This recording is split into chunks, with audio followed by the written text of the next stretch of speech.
Hello you guys, and welcome back to my channel. We are doing yet again another Teaching in Your 20s podcast episode. We are already on episode 4 of the Calm Classroom series, where we're going to be talking about teaching without losing yourself. If you want to catch up on the other episodes, there is a link in the description to the podcast on Spotify and Apple Music, wherever you prefer to listen to your podcast. And please make sure that you are following, that you rate the podcast, and that you leave a comment telling me what you want to hear on future episodes.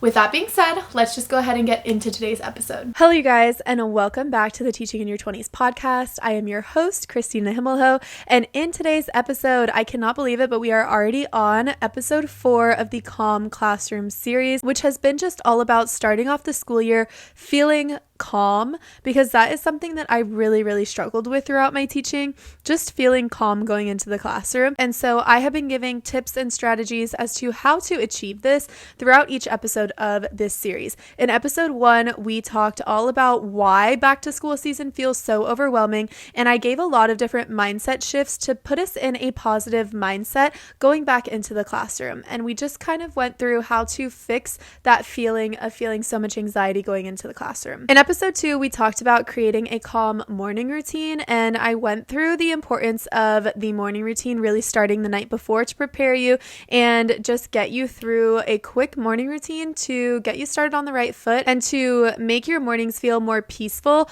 versus feeling so chaotic as most of the school day ends up feeling because of things that are outside of your control.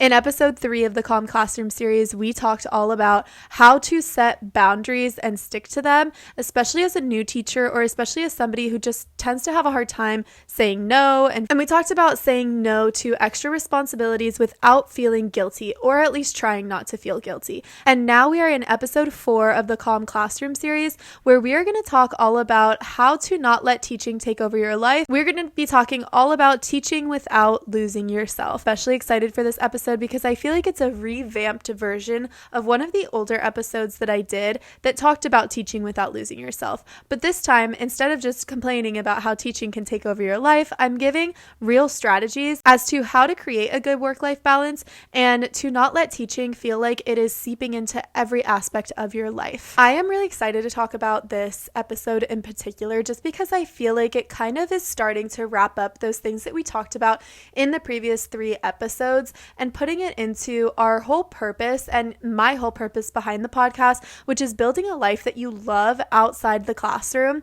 so that you feel like you have a separation between your teacher self and the person that you are, because it can be so easy for teaching to feel like it is taking over our lives, especially because of all the extra responsibilities that go into being a teacher. And when I say extra responsibilities, I just think back to over the summers. You know how people think that like we just don't work over the summers? We really do. I don't know if that's a secret that I'm not supposed to tell, but we do work over the summers, and it just makes me think of all of the extra hours that I have put into setting up my classroom, doing cute activities with my students, and just trying to be the best teacher that I possibly can. I think that there is an unspoken expectation when you go into teaching that you will be working past contract hours, and that is something that makes a good teacher. As teachers, in my opinion, I feel like we are praised when we go above and beyond, but going above and beyond means putting in so much of our extra time and our extra money. And so having the expectation that all teachers are going to do that is really hard. And I think it's something that as a society, we have kind of set that like the good teachers are the ones that show up to the baseball games in the evenings. The good teachers are the ones who stay at work until 6 p.m. getting all their grading done and preparing cute activities for the students because that means that they care. I think there has been a narrative that putting in extra time means that you care more as a teacher, and I want to break that because I simply don't think that that is true. And I also want to put kind of, I guess, like a little disclaimer in this podcast episode specifically that I have spoken on the podcast about how at the beginning of the school year, it's not really realistic for you to think that you are not going to put in any time. And I'm never saying not to put in extra time. I'm just saying that there needs to be a balance. I think that because teaching is so draining as it is, having that balance is so essential and crucial for you enjoying your life in the classroom and outside of the classroom. And so I just want to put that out there before we get into talking about feelings of losing yourself throughout teaching and strategies that you can implement to just help yourself to avoid burnout and to feel like you have your own self outside of teaching. I think that teaching is one of those professions like nursing, being a doctor, being a lawyer, I guess just any profession really, where it can feel like it's your entire personality. I definitely have gotten caught up in that trap where I feel like, oh, all I am is a teacher. It's so important to continue discovering the things that you love and prioritizing activities that you're interested in outside of teaching in order to feel that balance and to give everything that you can to teaching in a way that is manageable and sustainable as a career long term. In saying that, I want to start by giving my personal experience and times when I have felt lost as a teacher. I feel like I have lost myself in the process of being a good teacher, and I think it all comes down to the work-life balance. Those times when I was taking home work all the time,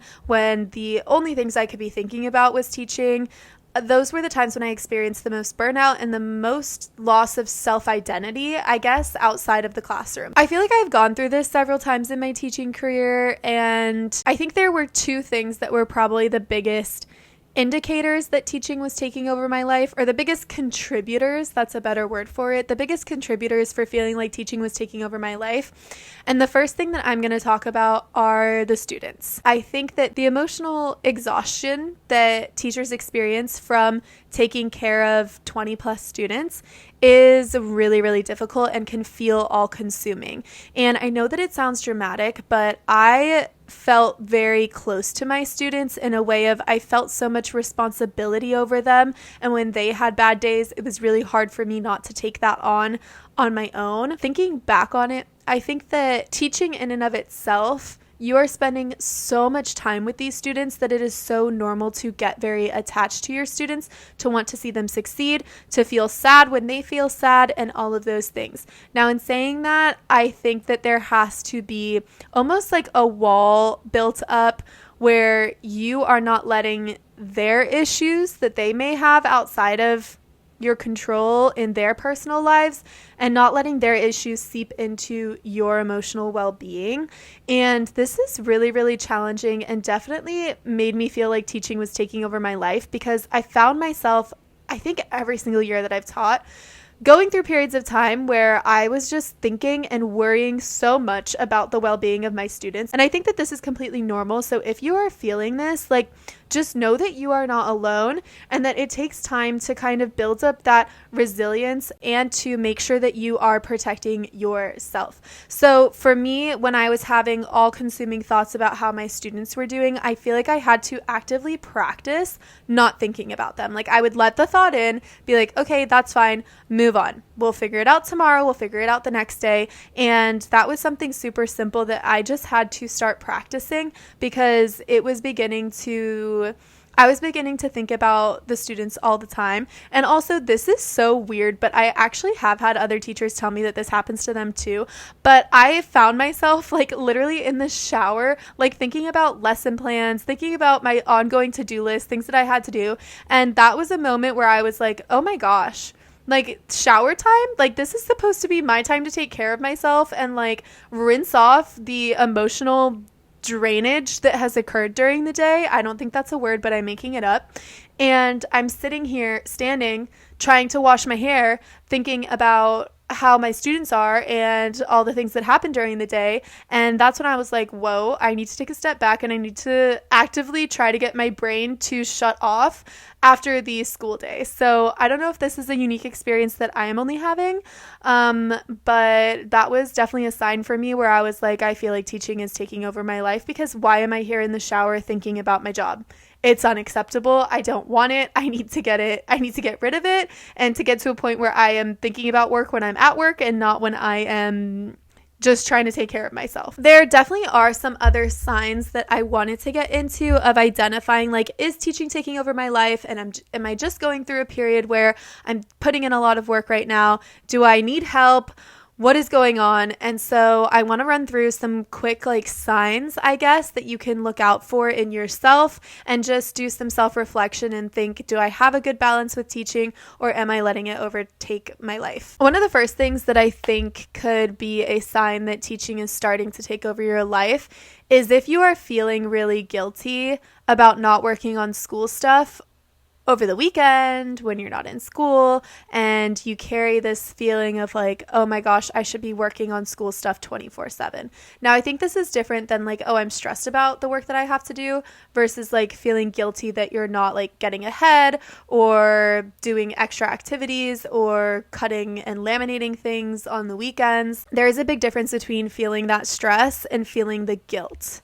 The stress for me is the pressure of oh my gosh, I don't think I can get it all done. And the guilt is wow, I should be putting more time into teaching even though I'm thinking about this on the weekend. So the next thing kind of goes along with this is that the hobbies that you have or the interests that you have are just slowly slipping away. Maybe you're not becoming interested in them anymore because you're so exhausted.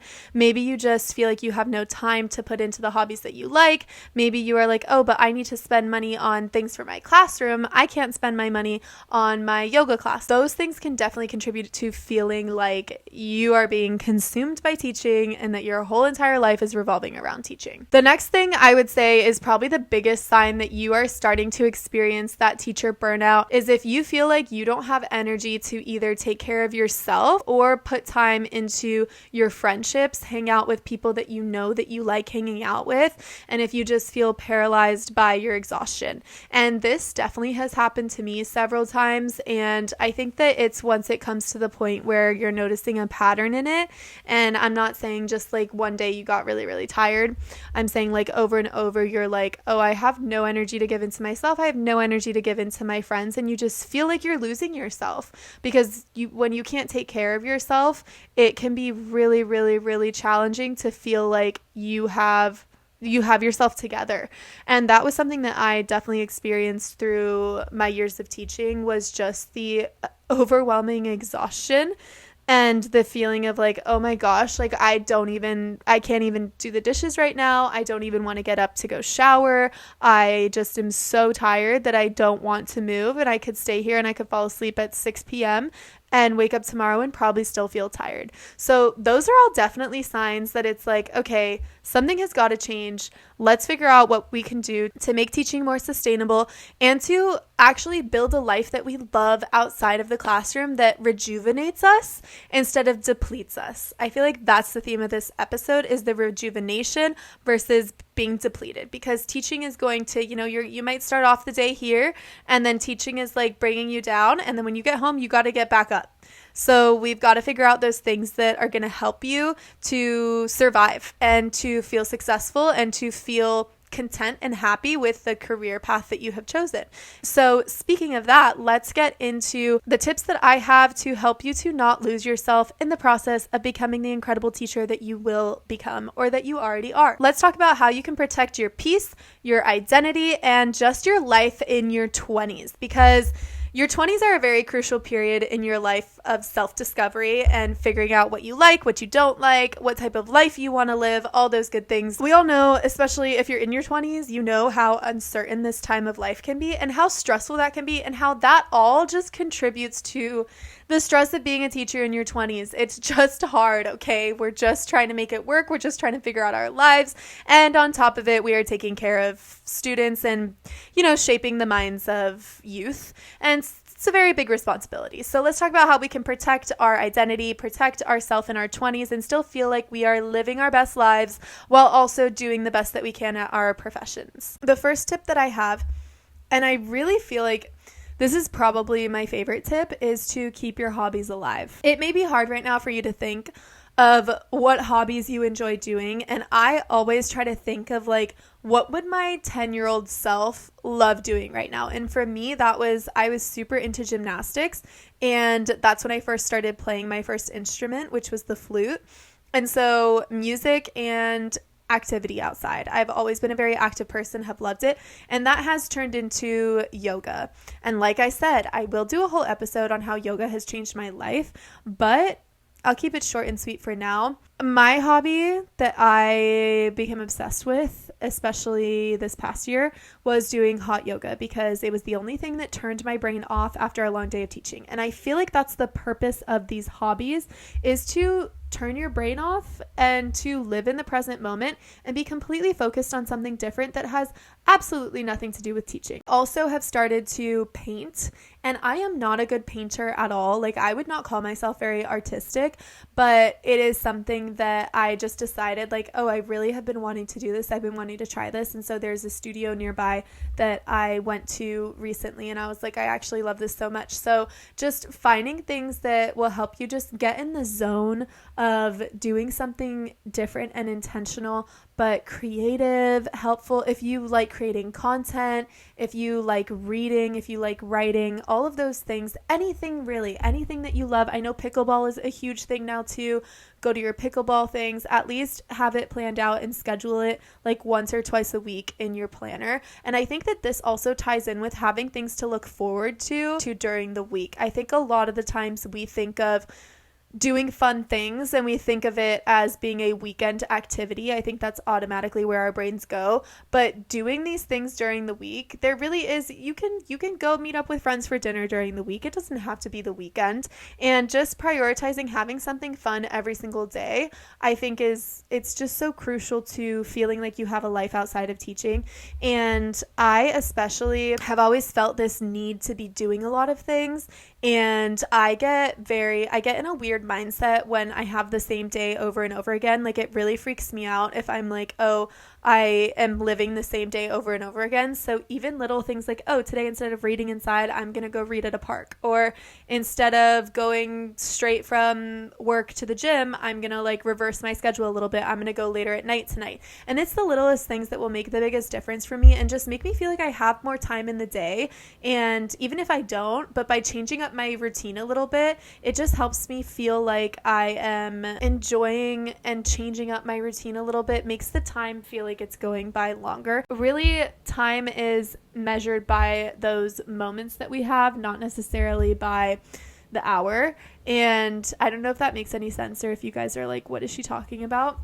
But basically, yes, having your hobbies, sticking to them, switching it up, trying something new, like maybe challenge yourself to try something new every month that like scares you a little bit. Like this painting thing. I know this is so simple, but I was like, oh, I've always had this belief that I'm bad at it. Like, I'm scared to go and that people are going to like see me painting and be like, this looks like a 5-year-old did it. But nobody cared. And it was really fun, and it was a really fun activity. And also bonus points if you make friends at the activity that you go to. I think being social also really helps me, but I definitely am more of an extroverted person. So if you need your moments of peace and quiet just to yourself, then like you could literally paint at home. You could paint on the beach if you live near a beach. I do.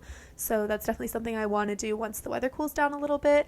But yes, enough about our hobbies. I feel like you guys get the point. Let's move on. The second thing I think is really hard to do because it's just very hard to do. So my tip is to try the best you can to make friends who are not teachers, because so often when you put a bunch of teachers together, which I love, the community, the support, you guys know I love that. Like, that's what we're trying to build here on the podcast. But I also think that it can get to a point where you feel like you're living, breathing, eating teaching, because even with your friends, all you're talking about is teaching. And it's really hard to not talk about work when you're with people who do the same job as you. And so just trying to find a balance, or trying to intentionally find people or join activities where you know you're gonna have a higher chance of meeting people who are not teachers. Like, for example, a run club. Will I ever join a run club? I don't think so. I tried at one point, but I just don't run, so that didn't work out well for me. But a run club, you can meet people there. You can meet people. I've met people at a book club. It's definitely a really hard thing to do, but also, back to like the pickleball. If you have a pickleball group, like, you can meet people a bunch of different ways. You just really have to put yourself out there and look to see, like, if you're living in a pretty big city. I wouldn't say Tampa's like the hugest city, but they are starting to have so many more events for people to meet each other, I think, because we just have such a need to make connections with people that I'm sure that you guys can find, if you research, if you look for it, different community organizations. There are people getting together, and you can join those groups for free most of the time and find friendships and have people that you know that are not teachers and not also in your world of what word would I describe the world of teaching to be? I don't know. Insert your own adjective here as to the world of teaching. I love using the word overwhelming. You guys know that. The overwhelming, all-consuming world of teaching. I feel like that could be a documentary title.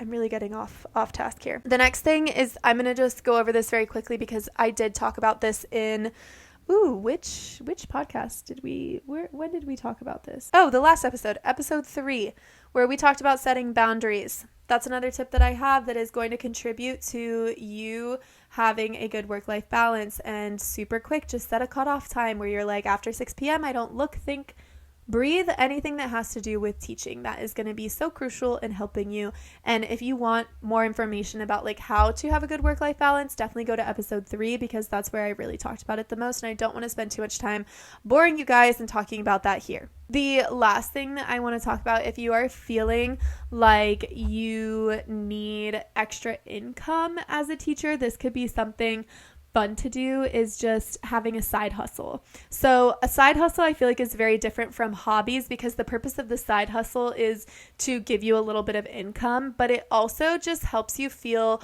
more empowered and like you are doing something for yourself. So for me, for example, my social media has been my side hustle and yoga has been my hobby. I feel like that's a really easy example that I can give you guys, but I think it's really important for you to have things that are just sacred to yourself, and that could even be something that's not a side hustle. Like it could be that you love to journal and just write everything out, or it could be that you love to collage, to scrapbook. I guess this kind of goes hand in hand with the hobbies, but making sure that it's something that is just for you and that you can do on your own and that doesn't necessarily need to involve other people. The last thing that I want to talk about kind of ties back to where I was saying that as a society, I feel like we deem good teachers as the ones who put in all the extra time. Just remember that the best teachers are not necessarily and not always the ones who put in all the extra time. They are the ones who take care of themselves first and are able to show up to their job energized and happy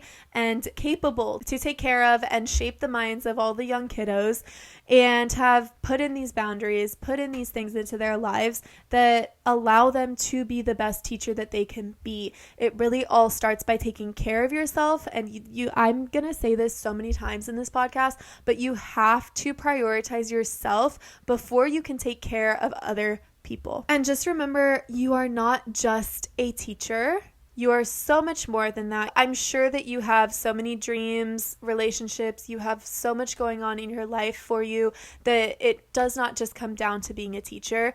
And although teaching is such a wonderful thing, it's a wonderful profession, it's a great way to identify yourself, don't forget about the person that you are, the authentic, fun, creative things that you can bring into this world and that bring you joy. And just don't forget to hold on to the things that make you you. And don't let teaching completely consume your life, because it is very, very easy for that to happen so quickly without you even thinking about it. If you have been feeling like teaching is taking over your life, I hope that this episode has reminded you to take a step back, do some self-reflection, implement some of those things that I talked about. And I really, really, really hope that they help you to make teaching a sustainable career and just to make you feel lighter, better, happier overall. Thank you so much for listening to this episode. Make sure to rate the podcast, comment what you would like to hear on future episodes. We are coming up to the last episode of the Calm Classroom series. I am so excited for you guys to hear it. That will be out next week. I truly appreciate everyone who has commented, everyone who has rated, everyone who has followed the podcast on Instagram. I am loving building this community of like-minded teachers. And on that note, I will talk to you guys in next week's episode of Teaching in Your 20s.